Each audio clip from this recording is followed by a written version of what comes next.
We're joined by Pauline Muswere-Enagbonma from Jessamy Platinum Homecare Services. Pauline, thanks ever so much for your time. Much appreciated. Firstly, just like to introduce. Yeah, no worries at all. Just like to introduce yourself and your company. Yeah, as you've just said, my name is Pauline Muswere-Enagbonma. I am the managing director and co-owner of Jessamy Platinum Homecare. Jessamy Platinum Homecare specializes in bespoke home care and support services with specific emphasis on individuality and kindness. We set up Jessamy Platinum Homecare in 2021, and the reason why it was founded was to provide high quality home care services and support in the home with a long-term vision to offer rewarding social care careers with opportunity to develop and progress, to support staff, and also to prioritize the well-being of our care workers. Fantastic. And of course, one of the key subjects that we'd like to discuss today is in relation to recruitment in home care specifically. Obviously, it's very tough at the moment. What are the key issues that are surrounding recruitment for you guys at the moment?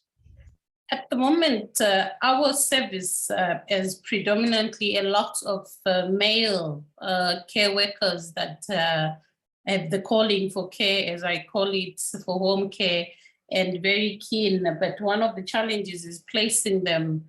You'll find there's still a misconception, really, that female carers are better and preferred. So it's been a bit of a challenge placing them in rewarding roles.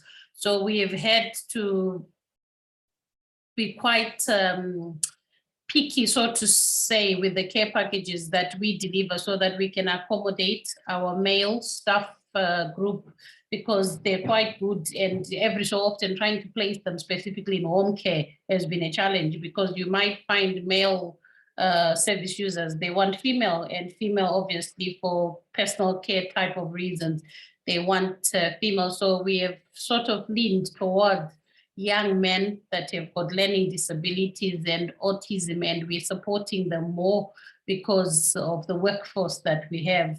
So that's been different for us to find, because we thought that we will have a lot more female applicants, but it's been the opposite. Our most professional in our home care services are male. So it's been interesting growing our male workforce actually, and it's been a learning curve for us all.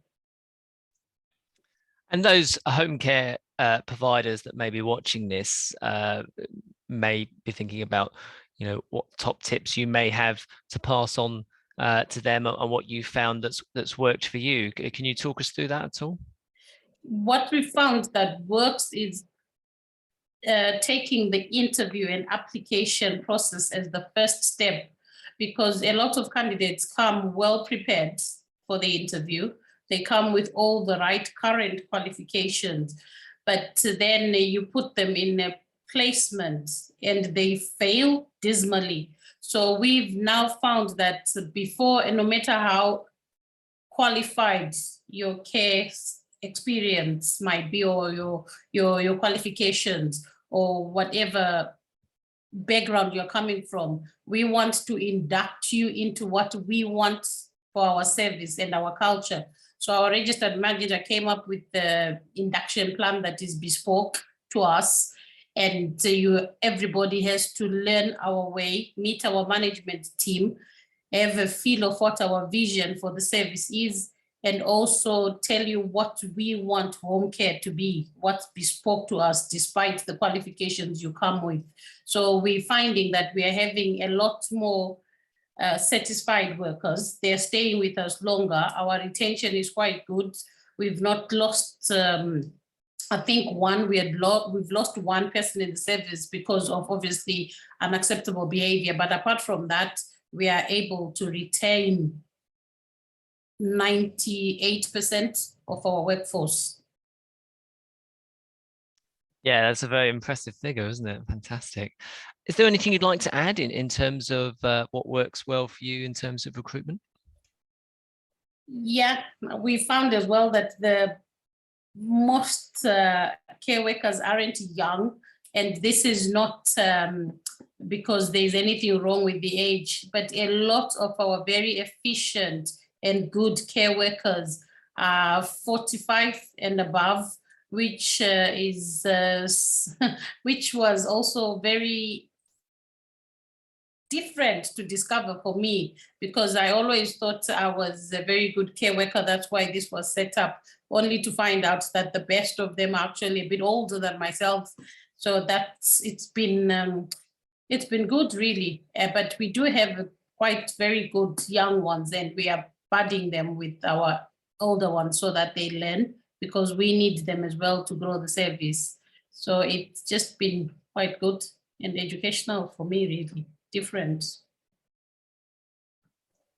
That's great. Well, thank you so much for sharing those tips and case studies. That's fantastic. Now, of course, you are Home Care Association members. What do you enjoy most about being a member of us?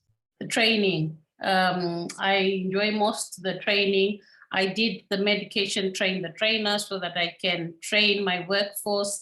I also attended the recruitment masterclass in London, which was also very eye-opening and very educating, specific to home care, because we have,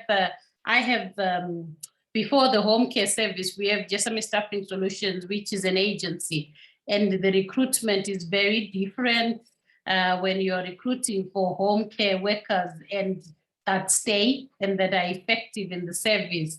So it's been just the training, all the resources that the Home Care Association offers. I'm always on their website looking for what's new to come. Our coordinator is attending the coordinator's roles and responsibilities course, and our registered manager is attending next month the well-led. But the two that I've attended, they're just invaluable. I would go on them again. So to me, it's the training and resources that are industry specific. Amazing. Well, Pauline, thanks ever so much for your time. Really do appreciate it, and all the very best to you and your team for the coming weeks and months. Thank you. Thank you very much for having me today.